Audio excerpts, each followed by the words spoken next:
kumaha upami dina adzan oge sok aya anu kirang pas. Disclaimer hapunten ya abdi sanes ngaraos paling sae paling utami paling tiasa henteu mung kaamanahan kupun guru ngadugikeun hal-hal anu kirang pas kamari dina takbir teras dina adzan.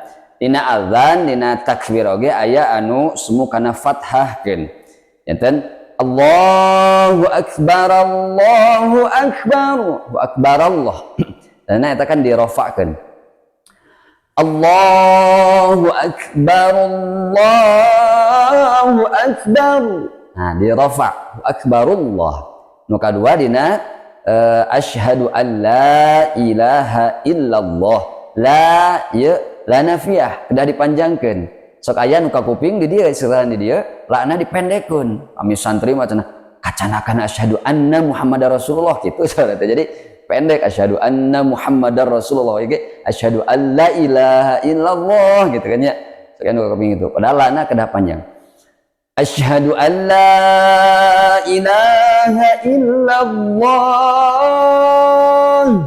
asyhadu an la ilaha illallah. Teras dina nu terakhir nu katilu dina hayya 'alal falah.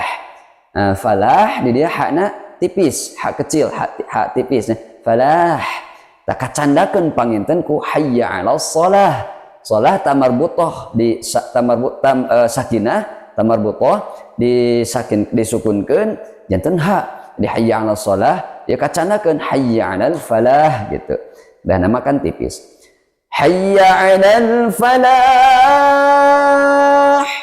ya nu falah nah eta jadi hak ageung benten kana makna falah kebahagiaan keberuntungan aya tasdid deh falah benten makna pami falah kebahagiaan keberuntungan falahun eta petani tuh masyaallah nya dina bahasa Arab luar biasa tah itu tilu hal anu rata-rata kirang pas di dia di sekitaran abdi anu sok kuping tina adzan wallahu a'lam bissawab Allah anu maha uninga Allah anu maha terang mudah-mudahan ieu janten wasilah kasayan kang urang sadaya mudah-mudahan disehatkeun sadayana amin ya rabbal alamin ditampi ibadah saum urang sadaya hatur nuhun.